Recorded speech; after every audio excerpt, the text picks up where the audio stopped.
Herkese merhaba dostlar. Web'te ne var kanalına hoş geldiniz. Ben Güngör. Umarım hepiniz iyisinizdir. Keyifler yerindedir. Daha önce biliyorsunuz sizlere kanalımızda en iyi 5 robot süpürge videosu çekmiştik. Bu sefer de 2022 yılında alabileceğiniz en iyi 5 robot süpürgenin videosunu çekmek istedik. Özellikle Instagram adresimiz üzerinden bizlere bu videoyu çekmemiz için çok fazla yazdınız. Biz de 2022 yılında alabileceğiniz en iyi 5 robot süpürgeyi sizlere sunacağız. Kullanıcı deneyimlerinden tutun da tanıdıklarımız, eş, dost, akrabalarımızdan edindiğimiz bilgilere göre bu videoyu sizlere hazırladık. Gerçekten sıkı ve titiz bir araştırmanın sonucunda bu en iyi 5 robot süpürgeyi sizlere sunuyoruz. Şimdi dilerseniz lafı daha fazla uzatmadan videomuza geçelim ve bu robot süpürgelere yakından bakalım.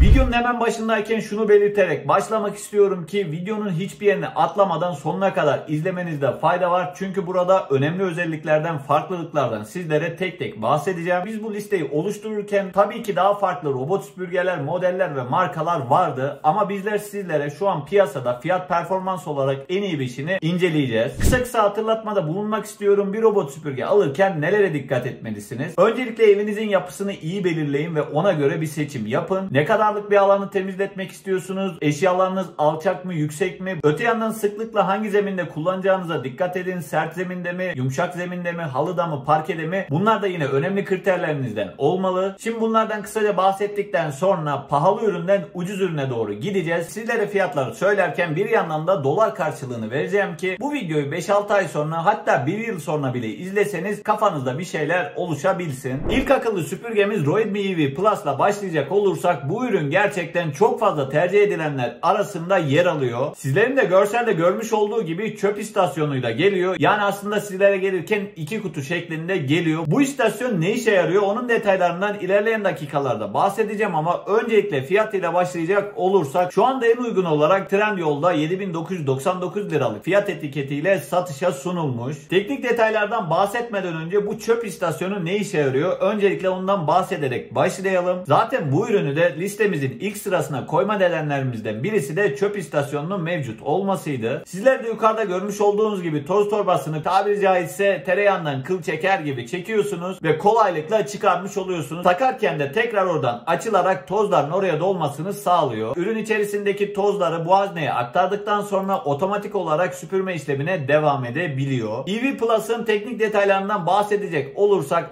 öncelikle 2700 Pascal'lık emiş gücüne sahip olduğunu söyleyelim. Ayrıca bu cihazımız 50 Watt'lık da motor gücüne sahip. EV Plus'ın 5200 mAh'lik batarya kapasitesi mevcutken öte yandan ozon sterilizasyon özelliğine de sahip olmasıyla birlikte süpürme, paspas işleminin yanında koku ve mikroplar da yok edebiliyor. Bu da gerçekten önemli detaylarından bir başkası. Ayrıca ürünün 300 mililitrelik toz kapasitesi bulunurken 250 mililitrelik de su haznesi bulunuyor. 3 saat gibi oldukça kısa bir sürede şarj olarak 250 dakikalık çalışma süresi vaat ediyorken 5 farklı temizlik modu da yine Roidme EV Plus'ta mevcut. Temizlediği alan ise 250 metrekare ki bunu da standart bir değer olarak belirtebiliriz. Gerçekten manuelle uğraşmayıp otomatik bir ürün arayanlar için biçilmiş kaftan ürünlerden birisi diyebilirim. Gönül rahatlığıyla alabilirsiniz. Özellikle çöp istasyonuna otomatik olarak tozlarını boşaltması ve ardından süpürme işlemine devam etmesi öne çıkan en önemli özelliklerinden birisiydi. Çöp istasyonlu bir ürün arıyorsanız gerçekten Roidme EV Plus bu konuda oldukça başarılı. Ayrıca derinlik sensörü sayesinde merdivenleri bile algılama yeteneğine sahipken üründe ayrıca 30 adet gelişmiş lidar sensörü de bulunuyor. Haritalandırma açısından, nesneleri tanıma açısından gerçekten bunun da önemli olduğunu belirtelim. Ürünün olumlu özelliklerinden bahsedecek olursam ilk olarak çöp istasyonunun bu üründe mevcut olarak gelmesi, otomatik olarak buraya boşaltması kullanım kolaylığı açısından önemli kriterlerden birisiydi. Yine kullanıcı yorumlarının çoğunluğuna baktığımızda bu çöp istasyonunun kolaylığı, kullanım kolaylığı söylediklerimi destekler nitelikte. Yine rakiplerine göre öne çıkarak 3 farklı haritayı da hafızasında tutabilmesi de önemli özelliklerinden bir başkası. Kullananlardan sormuş olduğumuz biraz da olumsuz yönlerinden bahsedelim. Ürünün engellere takılması ve dar alanda çok fazla hamle yapması biraz deli dana gibi olmasına sebep oluyor şeklinde de kullanım deneyimleri bulunuyor. Ama bunun ilerleyen süreçte yazılım güncellemeleriyle birlikte çözüldüğü de belirtilmiş. Listemizin ilk önerisi olan Roidme EV Plus'tan bahsettikten sonra şimdi geçiyoruz. İkinci önerimiz olan Roborock S6 Max V'ye.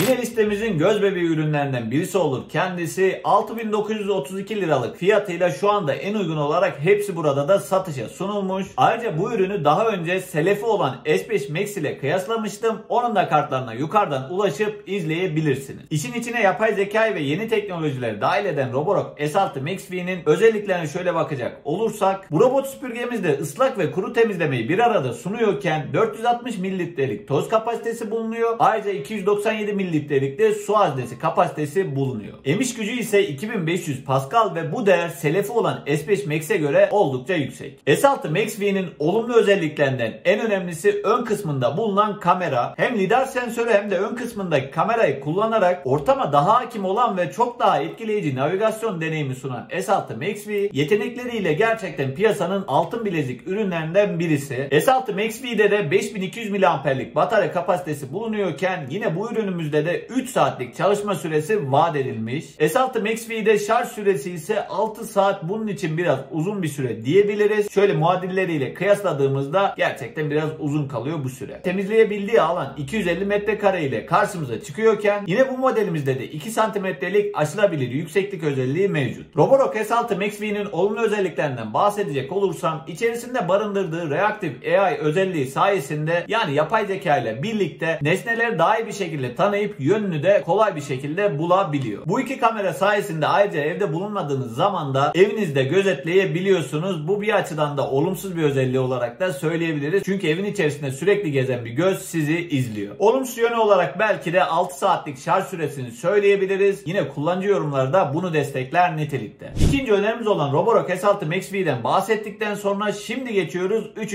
önerimize. Ama geçmeden önce kanalımıza aşağıdan abone olmayı ve videoyu beğenmeyi lütfen unutmayın. Bu türde inceleme videolarından anında haberdar olmak için de abone ol tuşunun yanındaki zil simgesine tıklayarak bildirimleri de açabilirsiniz. Hadi şimdi devam edelim. 3. önerimiz ise Xiaomi Mi Vacuum Mop Pro 2 Plus. Robot süpürge piyasasının fiyat performans ürünlerinin başını çeken bir üründür kendisi. Özellikle standart model olan Mop Pro'dan sonra Mop Pro 2 Plus da en fazla kullanılan modeller arasında ilk sıralarda yer alıyor. İlk olarak fiyatıyla başlayacak olursam, yine en uygun olarak hepsi burada da 5509 liralık fiyatıyla satışa sunulmuş. Hatta bu ürünü arkadaşım da kullanıyor. Ondan gelen kullanıcı yorumlarını da sizlere burada anlatacağım. Selefi olan standart Mop Pro'ya göre önemli gelişmeler kaydeden Mop Pro 2 yine 2 cm engel açma kapasitesiyle birlikte evinizde ilk tanıtımdan sonra sonraki süpürmelerde gayet kolay bir şekilde işini görebiliyor. 3000 Pascal emiş gücüne sahipken biliyorsunuz standart modelinde bu değer 2100 Pascal'dı. Burada da önemli bir gelişme kaydettiğini rahatlıkla görebiliyoruz. Kıl, toz, tüy, kırıntı gibi kirleri ortalamanın üstü bir şekilde temizleyerek gayet iyi bir performans da sunuyor. Ayrıca yine bu modelimizde de 5200 mAh'lik batarya kapasitesi mevcut. Bu neredeyse robot süpürgeler için standart bir hal olmuş desek yeridir. Mop Pro 2 Plus'ın toz haznesi kapasitesi 550 mililitre iken su haznesi kapasitesi ise 250 mililitre. Yine cihazın 2 saatlik kullanım süresi vaat ettiğini de belirtelim. Burada temizleyebildiği alanın 250 metrekarelik bir değerde olduğunu söyleyelim. Bunun da düşük emiş gücü modunda olduğunu da altını çizelim. Bu aslında robot süpürgeler için genel bir özellik. Yani 250 metrekarelik alanı temizliyorken düşük emiş gücünde temizliyor. Yüksek emiş gücüne çıkardığınızda bu değerler 150-160 metrekarelere kadar düşebiliyor. Cihazın ayrıca evi bir kez tanıttıktan sonra sonraki süpürmelerde gayet iyi bir şekilde süpürüp hiçbir zaman fazladan hareket yapmadan kolaylıkla performans sunması da olumlu özelliklerinden birisi. Bunun için arkadaşımdan gelen yorum ise Mop Pro'ya göre 3D haritalandırmasıyla birlikte oldukça üst düzey performans sunuyor şeklindeydi. Olumsuz yönü olarak çok fazla duymasam da sadece siyah renk opsiyonun bulunması olumsuz yönü olarak söyleyebiliriz. Bu arada sorularınızı veya düşüncelerinizi bizlere iletmek isterseniz ekrana bırakacağım Instagram adresimizden bizlere ulaşıp iletebilirsiniz. Sorularınızı sormadan önce bizleri takip ederseniz de mutlu olurum diyorum ve geçiyoruz 4. önerimiz olan Xiaomi V3 modeline. Bu ürünün de öncelikle en uygun olarak fiyatının hepsi burada da olduğunu söyleyebiliriz. 5099 liralık fiyatıyla satışa sunulmuş. Satıcılara dikkat edin. Burada Xiaomi, yani zaten Xiaomi'nin alt markası olduğu için güvenilir de olduğunu belirtelim. Uygulama ile kontrol edilebilen bu model ayrıca 600 mililitrelik toz kapasitesi sunmasıyla ön plana çıkıyor ki gerçekten bu değerin yüksek olduğunu belirtelim. Ayrıca Xiaomi V3'ün diğer özelliklerine bahsedecek olursam 3 saatlik çalışma süresi vaat ediyorken 2600 Pascal'lık da emiş emiş gücü sunuyor. Yine Xiaomi V3'te diğer 3 modele göre biraz düşük kalmış diyebiliriz. 4900 mAh'lik batarya kapasitesi mevcut. Bu modelimizde de öncekilerde olduğu gibi hem süpürme hem de paspas özelliği yani mop özelliği bulunuyor. Temizleyebildiği alan ise diğer önerilerimizde olduğu gibi 250 metrekare olarak karşımıza çıktığını belirtelim. Bunlara ek olarak kamera haricinde lidar sensörüyle birlikte haritalandırma yapıyor. Bu ürünün dikkatimi çeken en önemli özelliğini sizlere söyleyeceğim. Hatta bu listede yer almasındaki en önemli kriteri söyleyecek olursam ürünümüzde 7 tane haritalandırma yapabilme seçeneği bulunuyor ki gerçekten bunun da yüksek olduğunu söyleyebiliriz. Ürünün yine olumlu özelliklerinden bahsedecek olursam gayet sessiz bir şekilde çalışması, toz emiş gücünün bunun yanında iyi bir seviyede olması, hatta engellerde iyi bir performansla geçmesi de kullanıcı yorumlarından en önemlileriydi. Olumsuz olarak bir yönünü söyleyebilirim ki şarj istasyonunun birazcık kısa olması. Dördüncü önerimiz olan Xiaomi V3 modelini inceledikten sonra artık geçiyoruz son önerimiz olan Dream Vacuum Mop F9 modeline. Dream F9'un yine öncelikle fiyatından başlayacak olursak en uygun olarak hepsi burada da 4399 liralık fiyat etiketiyle satışa sunulmuş. Dikkat ederseniz yine satıcı Xiaomi. Bu arada 5 tane öneri sundum ve bunun 4'ünü hepsi buradan verdim. Ama buna siz çok fazla takılmayın. O an nerede en uygunsa ve gerçekten güvenilirse, hatta distribütör garantili olanlar hangisi ise oradan almanızda fayda var. Sırf ucuz diye o siteden almayın. Güncel fiyatlarına ulaşmak için tüm ürünlerin linklerini zaten açıklama kısmına bırakacağım. Dream markasının ayrıca Xiaomi'nin alt markası olduğunu söyleyerek başlayalım. Gerçekten piyasanın yine altın bilezik ürünlerinden birisi desem yanlış olmaz. Özelliklerinden bahsettiğimde beni daha iyi anlayacaksınız. 2500 Pascal emiş gücü var. 40 Watt motor gücü var ve ayrıca mop da yapabiliyor ve gerçekten bu fiyatta bu özelliklerde robot süpürge çok fazla bulunamıyor. Öte yandan Roborock'un üst modellerinde görmeye alışık olduğumuz uyarlanabilir rota algoritması özelliğiyle işinizi kolaylaştıran Dream F9 cihaz üstünde bulunan sensörlerin algılayamadığı alanları 3D teknolojisiyle algılayabilip haritalayabiliyor. Ayrıca ürünün 600 mililitrelik toz kapasitesi bulunuyorken 200 mililitrelik de su haznesi mevcut. 6 saat gibi nispeten uzun diyebileceğimiz bir sürede şarj oluyorken 2 saatlik de çalışma süresi vaat eden Dream F9 yine 250 metrekarelik alanda temizleyebiliyor. Yine Dream F9'un emiş gücü kontrolü bulunuyorken 4 farklı modda emiş gücünü telefonunuzdan ayarlayabiliyorsunuz. Yani uygulama üzerinden bunu yapabilmeniz mümkün. Yine halı tanıma özelliğiyle birlikte halıya çıktığında turbo moduna geçerek daha üstün bir performansla süpürme işlemi yapabiliyor. Ürünün şöyle olumlu özelliklerinden bahsedecek olursam en önemlisi gerçekten fiyat performans ürünü olması. 4399 liralık bir fiyata bu özellikler sunması çok önemli. Ayrıca 5200 mAh'lik batarya kapasitesi, 2500 Pascal emiş gücü ve bu fiyatı olumlu özelliklerinden başkaları iken kullananlardan sormuş olduğumuz olumsuz özelliklerinden de bahsedecek olursak cihazın birazcık sesli olarak çalışması söylendi ki onu da fiyatıyla birlikte göz ardı edebiliriz. Şimdi 5 tane robot süpürgeyi inceledik. Kullanıcı yorumlarını, olumlu olumsuz yönlerini sizlere aktardık. Burada şunu da belirtmek istiyorum. Olumlu yönlerini aktardığım gibi olumsuz yönlerini de aktarmam gerekiyor ki nihai kullanıcı olarak sizler zaten kendi birikimlerinizi veya emeklerinizi verip bu ürünleri alıyorsunuz. Gerçekten çok fazla ucuz olmayan ürünler, kendim alıyormuş gibi bu ürünleri, bu önerileri sizlere sunuyorum. Bu açıdan içiniz rahat olsun. Peki bu 5 ürünün arasından ben olsaydım hangisini tercih ederdim? Bu sorunun cevabı aslında sizde saklı. Bütçeniz hangisine yetiyorsa bu 5 üründen birini gönül rahatlığıyla alabilirsiniz. Kötü olan, kendim almayacağım bir ürünü burada sizlere sunmam. Zaten şu piyasada elektronik alet almak oldukça zorlaşıyorken sizlere de yardımcı olmaya çalışıyorum.